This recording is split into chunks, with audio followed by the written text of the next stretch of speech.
मृत्यु को एक वरदान है, कभी मृत्यु पर आरोप नहीं लगता। राष्ट्रपति के अभिभाषण पर धन्यवाद करने के लिए नरेंद्र मोदी ने राज्यसभा में भाषण दिया। मोदी ने संसद चलने देने के लिए विपक्ष का आभार जताया तो साथ ही कांग्रेस पर तंज कसते हुए कहा कि वो चाहे जो करे उसे बदनामी नहीं मिलती।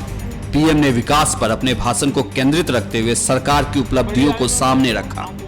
मोदी का कांग्रेस पर तंज ऐसा था जिसके उदाहरण में मृत्यु थी तो निशाने पर कांग्रेस का नाम। कांग्रेस की ओर इशारा करते हुए कहा कि मृत्यु एक वरदान है और कभी बदनाम नहीं होती, कभी मृत्यु पर आरोप नहीं लगते। कांग्रेस को भी यही वरदान है। सुनिए मोदी के कांग्रेस पर भाषण का वो हिस्सा जिसमें कांग्रेस पर मृत्यु वाला तंज कसा गया। करीब करीब हमारे 72 घंटे इस माहौल के अंदर आहूत हो गए। इस बार हमारे विजडम ने, हमारे अनुभव ने, हमारी जिम्मेवारियों ने हमें बचा लिया और माननीय सदस्यों के सवालों के जवाब देने के लिए मंत्रियों को देर रात तक तैयारियां करनी पड़ रही है। एग्जीक्यूटिव्स को भी हिसाब देने के लिए सज्ज रहना पड़ रहा है और यही लोकतंत्र की ताकत है। और इस ताकत को मैं समझता हूं कि हम जितना तवज्जो दें उतना कम है। एक बात जरूर है, मृत्यु को एक वरदान है। अब मृत्यु का ऐसा वरदान है कि मृत्यु कभी बदनाम नहीं होता, कभी मृत्यु पर आरोप नहीं लगते। कोई मरे तो एक कैंसर से मरा है, आरोप कैंसर पे जाता है। कोई मरे तो एक अकस्मात मरा है तो अकस्मात पर आरोप जाता है, मृत्यु पर नहीं जाता। बड़ी आयु में मरे तो वो उम्र के कारण मरे हैं, मृत्यु को कभी दोष नहीं लगता, मृत्यु कभी बदनाम नहीं होता। कभी कभी लगता है कांग्रेस को ऐसा कोई वरदान है। वरदान इस अर्थ में है कि अगर हम कांग्रेस की आलोचना करें तो आपने मीडिया में देखा होगा, विपक्ष पे हमला, विपक्ष पे आरोप।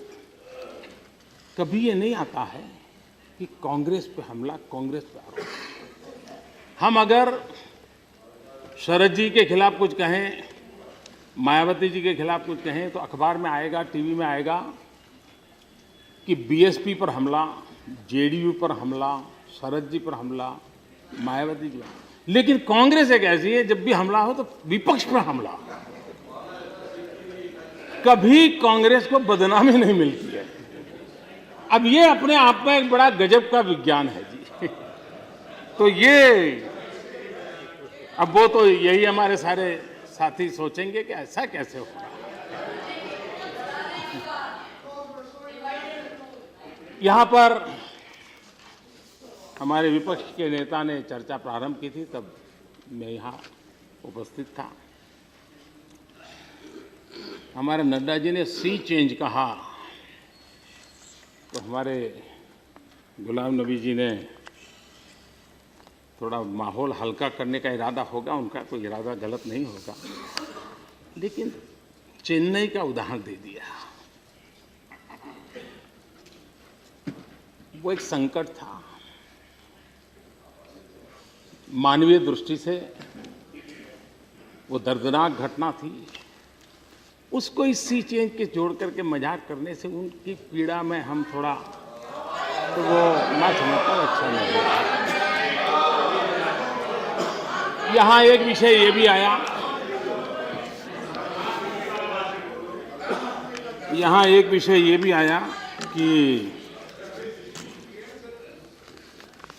राजस्थान और हरियाणा में जो उन्होंने चुनाव में कुछ नियम बनाए हैं जिसको सुप्रीम कोर्ट ने मान्यता दी है, लेकिन हमारी डेमोक्रेसी में क्वालिटेटिव चेंज लाने का एक जो प्रयास है उसको कुछ राजनीतिक रंग देने का प्रयास चल रहा है। मतभेद हो सकता है, लेकिन मैं चाहूंगा कि जो लोग इतने बड़े प्रखरता के साथ ये कहते हैं कि जो अशिक्षित रहे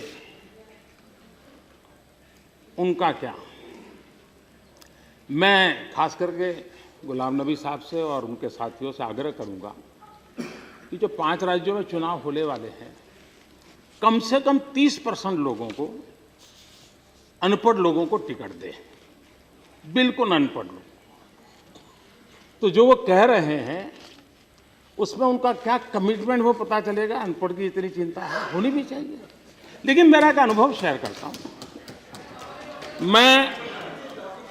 मैं गुजरात में जब था तो हर वर्ष जून महीने में 13, 14, 15 जून कन्या शिक्षा को लेकर के बेटियों को पढ़ाने के लिए गुजरात में एक कैंपेन चलाता था। बैठ जाइए please, please sit down. Campaign चलाता था और प्लीज सिट डाउन। गुजरात में जून महीने में 40-45 डिग्री टेम्परेचर रहता है। पूरी सरकार गांव जाती थी, मैं खुद जाता था, 3-3 दिन गांव में रहता था और बेटियों को पढ़ाओ इसके लिए कैंपेन चलाता था।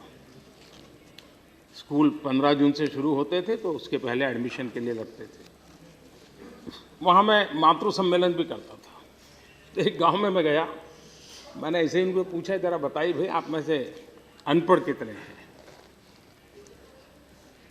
तो कोई 40 साल, 45 साल, 50 साल की महिलाओं ने हाथ ऊपर किया, हम पढ़े लिखे नहीं हैं। लेकिन 5-6 महिलाएं ऐसी थी जिनकी उम्र 80-85 थी। मैंने पूछा आप पढ़े लिखे हैं? तो बोले हाँ, ये हमारी बहू अनपढ़ है, हम पढ़े लिखे हैं। मैंने कहा कैसे? तो बोले हम जो हैं वो गायकवाड़ स्टेट के नागरिक थे, आज़ादी के पहले की बात। और गायकवाड़ स्टेट में नियम था कि अगर बेटी को नहीं पढ़ाते हैं तो 1 रुपया दंड होता था। और बोले इसके कारण हम पढ़े लिखे हैं, लेकिन बाद में देश में स्वतंत्रता आई, सरकारें बदल गई, तो बहू हमारी अनपढ़ है।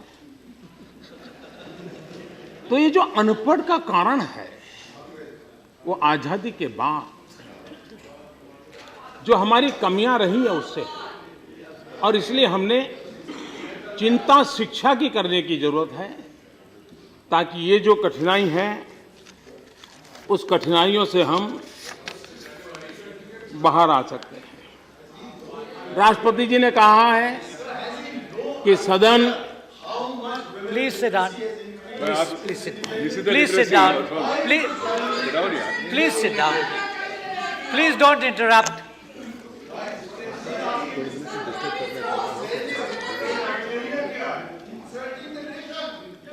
पहले आकाशवाणी में प्लीज आकाशवाणी रेडियो पर प्लीज आकाशवाणी रेडियो पर एक कार्यक्रम चलता था और गुजराती में जो शब्द था, मैं मुझे मालूम नहीं हिंदी में वही शब्द है क्या, बिसराते सूर, यानी जो भूले बिसरे गीत हैं उनका कार्यक्रम आखिरी पर। तो अब कुछ लोगों का ये टेन्योर पूरा हो रहा है तो स्वाभाविक है कि आखिर में कुछ तो ये भूले बिसरे सुर आखिर में सुनाई तो देने चाहिए।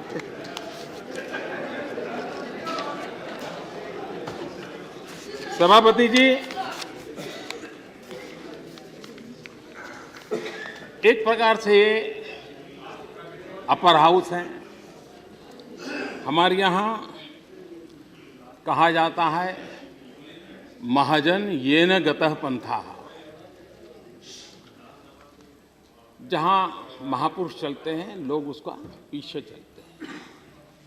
इस सदन में महाजन बैठे, इस सदन से जो होगा, जिस प्रकार से होगा, उसका असर लोकसभा में होगा, उसका असर असेंबली में होगा, कई कई कॉरपोरेशन सिटी में भी हो रहा है। और इसलिए हम ऐसा कैसा करें ताकि नीचे तक वो माहौल बने जो लोकतंत्र को पुष्ट करे। देश कहीं हमारे बिल पारित हो इसका इंतजार कर रहा है। जीएसटी की चर्चा हो रही है, बाकी बिल की मैं चर्चा नहीं कर रहा हूं, लेकिन बहुत बड़ी मात्रा में अब जो जनप्रतिनिधि चुन करके आए हैं उन्होंने तो उसको स्वीकार कर लिया है, लेकिन राज्यों के जो प्रतिनिधि हैं वहाँ अब ये जगह ऐसी है जो अपर हाउस हमारा एक चैम्बर ऑफ आइडियाज़ है। यहाँ से देश को मार्गदर्शन मिले, दिशा मिले, और इसलिए दोनों सदनों के बीच तालमेल होना बहुत जरूरी है। दोनों सदन वस्तुतः उसी स्ट्रक्चर के भाग हैं और सहयोग एवं सामंजस्य की भावना की किसी भी कमी से कठिनाइयां बढ़ेगी और हमारे संविधान के उचित रूप से कार्य करने में बाधा खड़ी होगी। ये चिंता पंडित जवाहरलाल जी नेहरू ने जताई थी। मैं आशा करता हूं कि हम पंडित जी की इस चिंता को महत्व दें और हम कोशिश करें कि हमारे यहाँ इन सारे जो पेंडिंग बिल हैं, इस बार सदन चल रहा है, एक अच्छे माहौल में चल रहा है, तो हम इन चीज़ों को अगर पारित करें तो देश को गति देने में ये महाजनों का गृह है, वरिष्ठों का गृह है, वो बहुत बड़ा रोल प्ले कर सकता है। इसलिए मैं आग्रहपूर्वक प्रार्थना करता हूं सभी माननीय सदस्यों से कि लोकसभा में जो बिल पारित हुए हैं उनको हो सके उतना जल्दी पारित करके हम देश को गति देने में अपनी भूमिका अदा करें।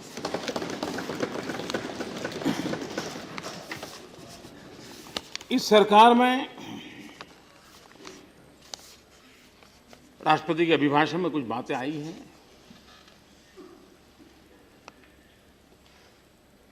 ये तो सही है कि देश आज़ाद हुआ है, सरकारें बनी हैं, लंबे अरसे तक सत्ता भोगने का अवसर मिला है, सत्ता में रहने का अवसर मिला है, कुछ काम करने का अवसर मिला है, और कुछ समय पहले से थोड़ा बदलाव भी शुरू हुआ है धीरे धीरे। इस समय हम लोगों को मौका मिला है, और ऐसा तो नहीं है कि कोई काम करना नहीं चाहता होगा, हर कोई चाहते होंगे, लेकिन कभी कभार सवाल ये होता है कि हम इतना बड़ा देश, इसकी आवश्यकताओं की पूर्ति को होती है, चलती है, इस प्रकार से करेंगे तो हम बहुत पिछड़ जाएंगे। हमें इंक्रीमेंटल इंप्रूवमेंट से हट करके एक क्वांटम जंप की ओर जाना बहुत ज़रूरी है, और इसलिए शक्ति भी ज़रा ज़्यादा लगानी पड़ती है और शक्ति जोड़नी भी पड़ती है। तो उसकी दिशा में हम प्रयास कर रहे हैं। हमने एक बल दिया है गुड गवर्नेंस पर, और जब मैं गुड गवर्नेंस की बात करता हूं, सुशासन की बात करता हूं, तो उसकी पहली शर्त होती है ट्रांसपेरेंसी। हम भाई बड़ी भली भांति जानते हैं कि इसके पूर्व, हमारे आने से पहले देश और दुनिया में सही और गलत इसका विवाद हो सकता है, लेकिन ये माहौल बना हुआ था, विश्वास टूट चुका था, आशंका के दायरे में हम दबे हुए थे, और सब दूर भ्रष्टाचार, भाई भतीजावाद, इन चीजों ने हिंदुस्तान के मन को जकड़ दिया था। दुनिया में भी इसके कारण भारत की छवि को गहरा नुकसान हुआ था। देश में विश्वास पैदा करने के लिए आवश्यक है, और जिम्मेदार लोगों की जिम्मेवारी भी है transparency. Policy driven government, individual के व्हीम पर सरकारें नहीं चल सकती। सरकार नीतियों के आधार पर चलनी चाहिए, इस पर हमारा बल रहा है। पिछले दिनों चाहे कोयले की चर्चा हो, चाहे स्पेक्ट्रम की चर्चा हो, न जाने क्या क्या बातें उठी। अब तो मामले सारे कोर्ट में भी पड़े हुए हैं, लेकिन हम लोगों ने ट्रांसपेरेंसी पर बल दिया। उसका परिणाम ये है, कोयला ऑक्शन में हम गए 3.33 लाख करोड़, स्पेक्ट्रम में गए 1 लाख करोड़, हम एफएम रेडियो में गए।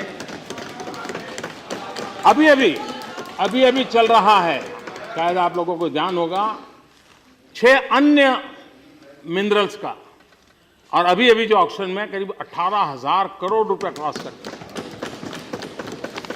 ये एक कोशिश हमारी कि ट्रांसपेरेंसी, और मैंने उसके लिए उदाहरण लिए। अभी फोर्ब्स मैगजीन, उसने एक बात कही है, हमारे जो ऑक्शन का जो परंपरा हमने शुरू की,